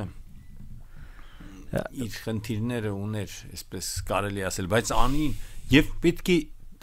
շեշտվեր Երևանի այդ բարձրունքը մի կողմից տեսեք եւս ես նորից ասեմ ամբիվալենտ մոտեցում էր երկու հակասությունների միասնության դա շատ կարևոր բան է սա շատ բնորոշ է մեր ազգային ճարտարապետությանը միջնադարյան ուրեմն ոնց որ եւ տաճարներն են պես գմբեթները ճախրում են բայց իրենք մյուս կողմից շատ մտերմիկ են մարդու համար այդ ֆանտաստիկ բարդ խնդիրները կարողանում էին դուսել այն ժամանակվա դարերով կարողանում էին դուսել այդ վարպետները իսկ այստեղ ուզում էին ցույց շեշտեին որոշ ուրեմն հատվածներ քաղաքի եւ դրանց գլխավոր ջատագովը ընդ որում Մազմանյանն էր Մազմանյանի կենտրոնը դա բարձրահարկերի կենտրոն է բայց դուրս եկավ եւս սա ոնց որ ասած այդ ջինը ոնց որ շշից դուրս եկավ հա եւ նա սկսեցին այդ կառույցները նու ես մեր ժամանակվա մասին չեմ ասում սա քաղաքաշինական սխալների աղետ տարապ է ուղղակի այդտեղ չկա ոչ սխալ լուծված ինչ որ գրեթե բան չկա։ Մի բան էլ այդ վերջի հատակագիծը ես այսինքն որ նայում էի փաստորեն 71 թվականի հատակագծով ճիշտ եմ հասկանում որ 1 միլիոնի արդեն բան էր 71-ի հատակագծում այսպես նշված է 900,000 փակագծերում 1 միլիոն այսպես որ պետք է լիներ շատ ավելի ուշ բայց 81 թվականին մինչև 2000 թիվներ 81 թվականին արդեն անցավ դա էլ բան էր ձգտում ինքը հասարակությանը եւս շատ այսպես զարգացման կողմնակից էր եւ քաղաքը այդ մետրոյի կառուցումը Երևանի դա պետք է լիներ Երևանը պետք է լիներ մեծ միլիոնանոց քաղաք եւ այդպես էլ եղավ մրցակցություններ նաեւ Թիֆլիսի եւ Բաքվի անպայման իհարկե եւ հիշեք որ Դեմիրճյանը բերում Ալիևին ու Շևարդնաձեին Երևանի մետրոյի առաջինը մեր մոտ է չէ կառուցվել չէ երրորդն հենց երրորդն մեզ մոտ չպիտի լիներ մետրո պիտի լիներ արագընթաց տրամվայ որը ավելի լավ կլիներ մեզ համար բայց դա չէ լինի այդպես պրեստիժային չէ եթե իրանց մոտ կար մեր մոտ անպայման պետք է կառուցվեր 70 թվականների այսպես ամփոփենք 1900 նախագիծ 2750 այդ 68 թվականի այսպես ասած պայմանական նախագծի նախագիծը որը տևեց եւս անցավ 68-ի իհարկե ժամանակը անցավ եւ անցավ Դեմիրճյանական ժամանակ 74-75 սահման էր երբ որ արդեն սկսվեց Դեմիրճյանական էրան այսպես ասենք նրա կառույցների խոշորագույն կառույցների որը որ երկու խոսք դրա մասին կասեմ բայց 70-ական թվականներին Երևանը արդեն դարձավ այն ինչին ոնց որ ինչի հիմքը դրել էր Թամանյանը այսինքն ողջ հայոց մայրաքաղաք որը որ ունեցավ արդեն մեծ քաղաքի ամբողջական ճարտարապետական կերպար ստացավ եւ որը որ իսկական եվրոպական քաղաք էր այդ ժամանակ որը կարող էր մրցել ցանկացած այլ մայրաքաղաքի հետ։ Այսինքն Թամանյանը գող կլիներ, եթե տեսներ ինչ։ Թամանյանը մասին ինքը հիշում եք, որ խոսում էինք, որ Թամանյանը կարող էր որոշ դիտողություններ ունենալ։ Իդեալական քաղաք էր, չէ՞։ Իդեալական քաղաքը Թամանյանի ժամանակ, բայց ոնց որ ասած դեռ իրեն օրոք նույնիսկ հարց տրվեց, որ սա պետք է դուրս գա այն սահմաններից եւ դա գլխավոր հակասությունն է։ Տեսնում եք, ես բոլոր հարցերը, որի մասին խոսում ենք, դա պարունակում է իր մեջ նաեւ հակասական այն կողմերը եւ դա եւս Թամանյանի համար այդպիսին էր։ Ես կուզեի երկու խոսք ասեի նաեւ այն վերջին շրջանի։ Ես էի ուզում հարցնել, որ ասիկ Դեմիրճյանի ժամանակաշրջանը։ Եկեք հասկանանք ինչ տեղի ունեցավ հիմա, արդյոք այս 30 տարվա մեջ 3 բաժին կար 10 տարին 60-ական թվականները, 70-ական թվականները եւ 80-ական թվականները։ 70-ականները կիսով չափ կեսը նրանց վերաբերում է Հասրացյանի շրջանին, կեսը վերաբերում է Դեմիրճյանի շրջանին։ Բայց ես դա կանվանեի Ջիմ Թորոսյանի ժամանակահատված, երբ որ նա քաղաքի գլխավոր ճարտարապետն էր եւ այդ ժամանակ ծնվեց եւ սկսեց իրականացնել թամանյանական գաղափարներից կարևորագույնը Կասկադը, որը անմիջապես անցնելով քաղաքի գլխավոր ճարտարապետի պաշտոնին Ջիմ Թորոսյանը վերադառնում է այդ թամանյանական գաղափարներին եւ նա կառուցում է այդ նախագծումը, հետո կառուցում են Սարգիս Գուրզադյանի եւ Ասլան Մխիթարյանի հետ միասին կառուցում են Կասկադը։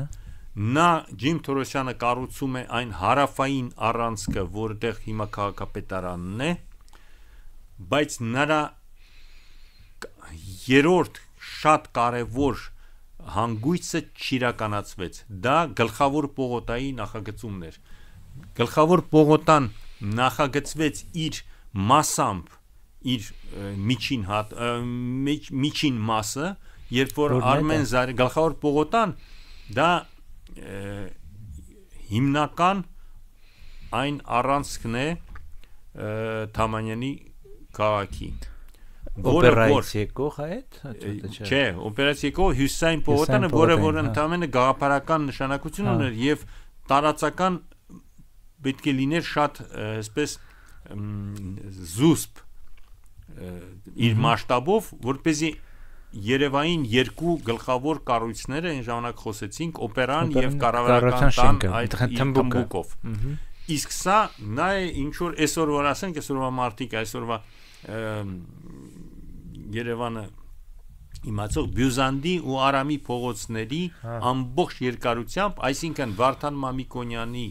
արձանից մինչև փոստի այդ շենքը այսպես պետք է ձգված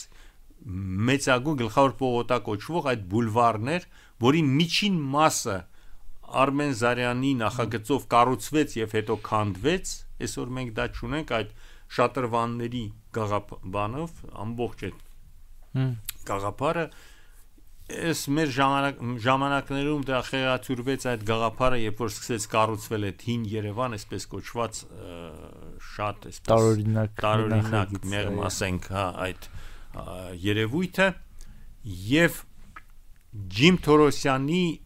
ծրագրով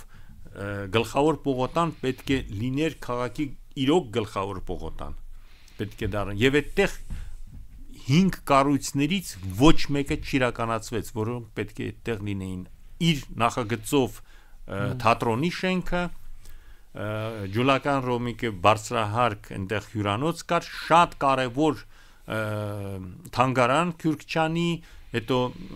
կենտրոներ այնտեղ կոչվում էր ժողովուրդների բարեկամության, թե ինչ կենտրոներ, որը եւս շատ հետաքրքիր նախագիծ էր Մարտին Զաքարյանի, բայց սկզբունքային նշանակություն ուներ քաղաքի տարբեր շերտերի պահպանման համար Սպարտակ Կնտեղցյանի նախագծով մանկական կինոթատրոն կենտրոնը, որը վերջում պետք է լիներ դեպի արդեն Սարյան փողոցի այդ հատվածը եւ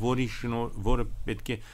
ոնց որ ասած հավասարեցներ երկու տարբեր մասշտաբների 5-19-րդ դարի շենքերը պետք է մնային ներքևում, նա կախված էր դրա վրա եւ հավասարվում էր Թամանյան, Մարկ Գրիգորյան, այսպես ասենք, ժամանակը կառուցապատման մասշտաբին։ Այս բոլորը չիրականացվեց։ Իսկ իրականացվեց, որովհետև Խորհրդային Միությունը ցկվեց, թե իրականացվեց, կարծում եմ, որ խորհրդային, եթե մի 10 տարի էլ կամ գոնե 5 տարի երկար տևեր այս ամբողջը, եւ մենք գիտենք խորհրդային միությունը կանդվեց այդ նավթի գների այսպիսի անկման, այսինքն տնտեսությունը եթե միջոցներ կային Մոսկվայից, միջոցներ լինեին, կկառուցվեր եւ թանգարանը եւ թատրոնը եւ գուցե Կնդեղցյանի, որը որ Կնդեղցյանը եւ Հովիկ Գյուրջինյանը հետաքրքիր է, որտեվ մենք միշտ այդ վերջի շրջանը 80-ականները իմ համար գոնե այդպես մի տեսակ լճացման շրջանը միշտ բնորոշվում ու մենք պատկերացնում ենք, որ ինքը առանձնապես զարգացման ոչ ու հեռանկարներ չեն եղել, տեսլական չեղել զարգացման, բայց այստեղ տեսնում ենք, որ մեր ոգիներում չկար հեռանկար ու զարգացման, դա տխուր ժամանակ էր իհարկե շատ, բայց ոնց որ առաջ նախորդ շրջանում էր կառուցվում էր Երևանը, կառուցվում էր Հայաստանը եւ անկախ ամեն ինչից այս ձգտումները բոլորի համար մեկ էին եւ այստեղ պետք է ասել այս ուրեմն վերջին շրջանը 80-ական թվականները դա այս երրորդ հատվածը Դեմիրճյանի մեծ նախագծերի Զվարթնոցը շրջանը այդ ժամանակ կառուցվում է Զվարթնոց օդանավակայանը ավարտվում են այն կամ շարունակվում են կառույցներ, որոնք դեռ Հասրացյանի շրջանում էին սկիզբ առել, երիտասարդական պալատը, որ այսօր եւ Դեմիրճյանի, այսպես ասած, վերջին, այսպես նվաճումը այն ժամանակվա մարզահամերգային այդ կառույցը, որը համաշխարհային ճարտարապետության մասշտաբին համազորը։ Ես ասեմ ձեզ, որ Դեմիրճյանի այդ կոչում եմ, ես անվանում եմ դա Դեմիրճյանի մեծ կառույցները, մեծ նախագծերը կասկադը, ուրեմն նու մետրոն իհարկե եւ որում նաեւ Արփասեվանն է ավարտվում այդ ժամանակ եւ մարզամերգային համալիրը, օդանավակայանը, այս մանկա ոնց էր երիտասարդական այդ պալատը այս կառույցները ուրեմն եթե հիշենք Ֆրանսուଆ Միտերան ուներ նախագիծ Փարիզում մեծ կառույցներից, չեմ սխալվում 6-ն են, որոնց մեջ Լուվրի բուրգն է, որոնց մեջ Դեֆանսի այդ կամարն է եւ դրանք ավելի ուշ են, քան մեզ մոտ, հասկանում եք, Երևանը քայլեր էր կատարում այսպիսի օրինակ կարող եմ ես այսօր բերել այդ համեմատությունը օրինակ Փարիզի հետ դրանից ավելի վաղ Մոսկվայի վերակառուցումն է Խրուշչովյան Բրեժնևյան ժամանակաշրջանում երբ որ կառուցվում է Կրեմլի պալատը համագումարների Խրուշչովի կողմից հետո սկսվում է այսօր Արբատը այն է կոչվում նոր Արբատ այն ժամանակ Կալինինի Պողոտան էր, որը որ այդ 4 մեծ գրքի ձևով այդ շենքերի Սևի շենքն է կառուցվում, որ այսօր սարսափեց Մոսկվայի հասարակությունը, որ կարող է կանդվել։ Դրանք ավելի Երևանից ավելի շուտ են իհարկե, Մոսկվայում 60-ական թվականների ձգվում է մինչև 70-ական, մինչև գնում հասնում է նույնիսկ այդ Օլիմպիադան 60-ական, 80 թվականի։ Սա էլ ուրեմն Մոսկվայի մեծ նախագծերը, բայց ապա պատկերացրեք 10 միլիոնանոց Մոսկվան, ընդհանք Փարիզը տարբեր 3 միլիոն կենտրոնն է, բայց այնտեղ ինքն արդեն 10 միլիոնից ավել։ Փարիզը Եվրոպայի աշխարհի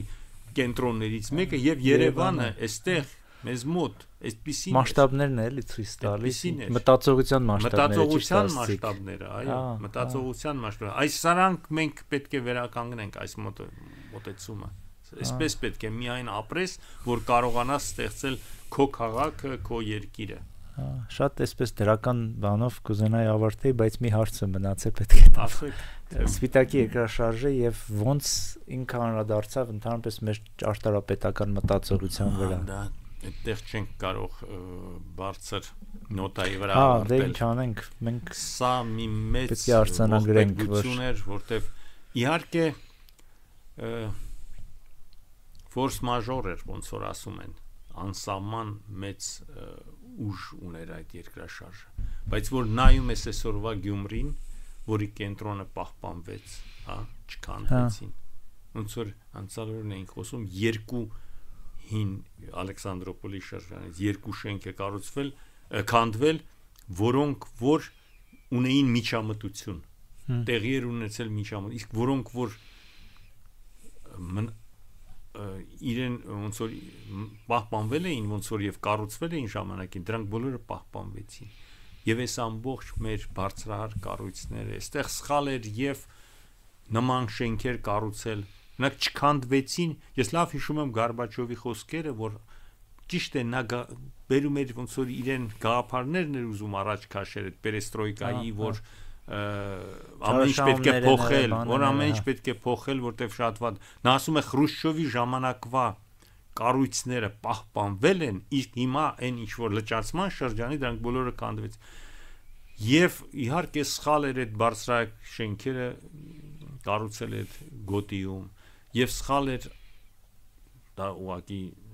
սխալ չէր, դա հանցանք էր, երբ որ նորմաները իջեցրել էին, որտեվ 26 թվականի երկրաշարժից հետո, երբ որ Գյումրիում մեծ ավերումներ կային, եթե չեմ սխալվում, մոտ 3000 մարդ էր դուր, շատ մեծ, բայց մեծ փոքր Գյումրիում շատ այն ժամանակվա Ալեքսանդրոպոլում լենինական էր արդեն, եւ այնտեղ դրանից հետո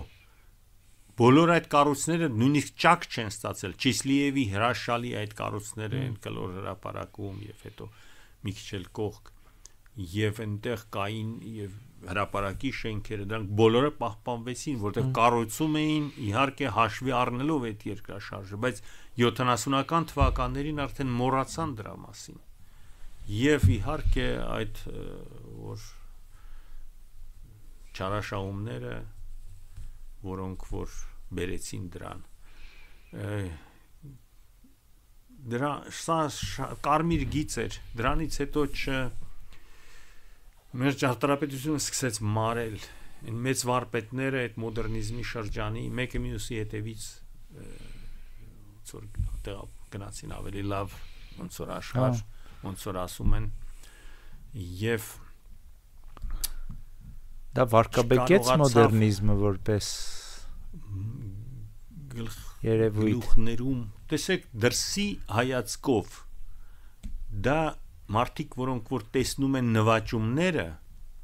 նրանց համար հայկական մոդեռնիզմը մնում է որպես մի այսպես վերելք, մի շատ առանձնահատուկ։ Ես հիմա մի գիրք է գրվում Երևանի, դա ուղեցույց է, գայդ, այսպես ասած, մոդեռնիզմի շրջանի, գրում են ռուս հեղինակներ, ռուսալեզու հեղինակներ, ես գիտական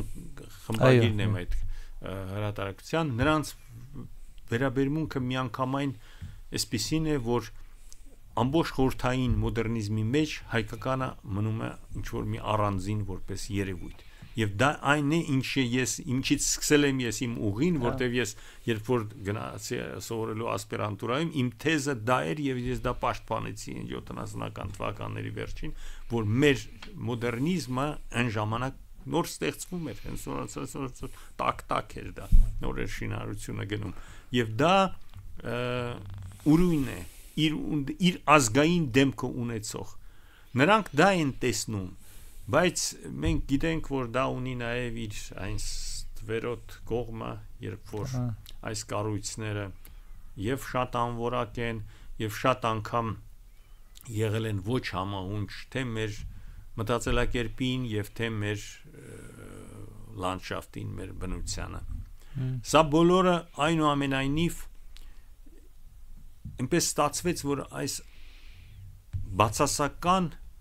կողմերը, այդ բարձրահարկերը, որոնք որ երբեմն անհաջող սկսեցին տեղադրվել, բակերի մեջ տեղադրվել, այս բոլոր բացասական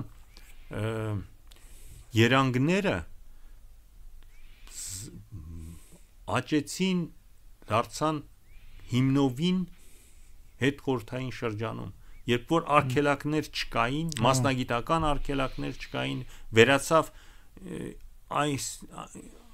որոշ չափով այնուամենայնիվ գործող ճարտարապետների միությունը, որտեղ խորհուրդները, ինստիտուտների վերացան, խոշոր ինստիտուտները վերացան, այս ամբողջը պետշինը որպես ինստիտուցիա, որ եւս կարգավորում էր, եւ իհարկե քաղաքապետարանը, եթե խոսքը գնում է ընդհանրենք Երևանի մասին, քաղաքի գլխավոր ճարտարապետի, այսպես ասած, դիրքը եւ ազդեցությունը, այնպիսի մարդիկ են եղել, ինչպես Ժիմ Թորոսյանն, հետո Գուրգեն Մուշեղյանը, որը շատ եւս այսպես նվիրյալ էր, եւ ցավոք այստեղ ես որպես Սպիտակի երկրաշարժի այս դաժան իհարկե այդ էջը որոշ մի փոքր այսպես ոնց որ լուսավոր, հա, ինչ որ մի նարատիվ լույսի շող, հա, այստեղ նշելու համար հիշեմ Սպիտակի կենտրոնի այդ Ջիմ Թորոսյանի նախագծած այդ հրաշալի հրապարակը, որի որ դեք սա այսպիսի պատմություն ունի, երբ որ այդ Սամվել ինչն էր ազգանունը չեմ կարող հիշի հիմա քաղաքապետը եկել է Ջիմ Թորոսյանի մոտ եւ ասել է ուզում եմ հրապարակ կառուցել, նա ասել է երիտասարդ մարդ էր, մահացել է ավտովթարից, թե հաջան, բայց բնակելի տներ ա պետք, այստեղ 90-ական թվականներն են հրապարակի մասին է պետք է հիմա մտածել, ասել է այդ բնակելի տները կկառուցվեն, հրապարակ կառուցենք, որը որ լինի վերածնունդը, որից սկսվի Սպիտակի եւ սա նույնն է ինչ որ Թամանյանը արեց Երևանում եւ Ջիմ Թորոսյանը հրաշալի դա այդ ամեն ինչը գիտեր եւ գիտակցում էր եւ ինքն էլ նման թամանյանական մտածելակերպի մարդ էր այդ մասշտաբի, որ նա նախագծում այս մի արտակարգ ինձ համար դա մի զարմանալի եւս այսպես ասած համաշխարհային ճարտարապետության մի էջ է այդ Սպիտակի հրապարակը, որտեղ նա այսպես իր միտքն է ուղում դեպի նաև վերածնունդը իտալական եւ ստեղծված է այս իրոք որ մի քաղաք, որը որ վերացել էր, հա, եւ խոսք էր գնում ընդհանրապես Սպիտակը չկառուցել, թողնենք այդ գնանք այդ տեղից, բայց իրենք չուզեցին գնալ, այդ մարդիկ, որոնք որ այդտեղ ապրում էին, ովքեր մնացել էին, նրանք ուզեցին մնալ եւ այդ հրապարակը իհարկե կմնա որպես միշտ այդպես մի վերածնունդի գաղափար, այսպիսի կառույցներով է, որ պետք է մեր քայլերը առաջ գնան։ Պարոն Բալյան, շատ շնորհակալություն, շատ հետաքրքիր ընթանում, բայց միշտ ձեր մասնագիտությունը այնպեսի մասնագիտություն է, որ անմիջական առնչություն ունի մեր կյանքի այսպես վրա։ Մենք ապրում ենք այն տարածքում, որոնք դուք եք նախագծում եւ ստեղծում, դուք ճարտարապետները, եւ դրա համար մի հատ վերջին հարց ունեմ, ավանդական անցած անգամ չհարցրեցի, որովհետեւ գիտեի, որ շարունակելու ենք մեր շարքը, հիմա կհարցնեմ, ինչի դուք որոշեցիք, որ պետք է հենց այդ մասնագիտությունը ընտրեք, ինչը մղեց ձեզ։ Հետաքրքիր հարց եք տալիս, ես այս գրքում Ջիմ Թորոսյանին նվիրված ունեմ այդ հարցի պատասխանը, որտեղ որպես ինչ որ մի կերպար ճարտարապետի հենց Ջիմ Թորոսյանն է եղել ինձ համար, բայց դա հայրիկիս այսպես ասած նրա մտածվածն էր, նա դեռ շատ ավելի շուտ քանց երբ որ ես պետք է արդեն ընտրեի ինքս այդ մասնագիտությունը, նա դրանով մտահոգված էր եւ ես դա հիշում եմ, ինչ որ փորձում էր հասկանալ, թե իմ այսպես ասած նախասիրությունները որ կողմ են ուղված, բայց ինքն էլ ուղղորդում էր դրույթին եւ ճարտարապետությունը ինքը երևի թե գիտեք այդ 60-ականները այդ շեստիդեսятники այդպես որ մտել է բան նրանք ձգտում էին փոփոխման կյանքի այդ նրանք ուզում էին որ նորովի լինի եւ ճարտարապետությունը այն գործիքներ, չէ, որը պետք է ստեղծել, պատահական չի, ասեցինք, որ Խրուշչովը մինչև իր գաղափարական ծրագիրը նա հրապարակում է երկրի վերափոխման, արտաքին վերափոխման ծրագիրը եւ որպես օրինակ ինձ բերում էր Ջիմ Թորոսը, որ ես ոչ տեսել էի, ոչ լավ պատկերացնում էի ինչ է։ Այնպես ստացվեց, որ իրոք Ջիմ Թորոսյանը մնաց ինձ համար գլխավոր, այսպես ասած, ուսուցիչ, նայած ես պիտի հիշեմ նաև իմ հետագա ուսուցիչներին, արդեն որոնց մոտ անմիջապես սովորել եմ Մարտին Միքայելյանի եւ հետո էլ Մոսկվա ասպիրանտուրայի Յուրի Արալովի մոտ, բայց մասնագիտության այդ ընտրությունը, այսպես ոնց որ ինձ այրս բերեց այդ եւ ես շնորհակալ եմ իրեն դրա համար։ Շատ կարեւոր է, որ կյանքում հանդիպում ես իրոք մարդու, որ ձեր համար դառնում են այսպես դերային ինչ որ մոդել, ինչ որ տեղ, հա, մարդիկ, ում որ մենք ուզում ենք նմանվենք եւ շատ կարեւոր է նաեւ այն, որ մենք սիրում ենք այն մասնագիտությունը, որ ընտրել ենք։ Շատ շնորհակալություն ձեզ։ Ձեր ամբողջ զրույցը հենց այդ սիրով էր լցված դեպի ճարտարապետությունը, ձեր մասնագիտությունը ու կարծում եմ, որ մեր լսողներին կարող է ինչ որ մարդիկ լիներ, ում որ մղի հենց այդ ճանապարհը ընտրել։ Շնորհակալություն։ Ես եմ շնորհակալ ձեզ հնարավորության համար։ Շնորհակալություն։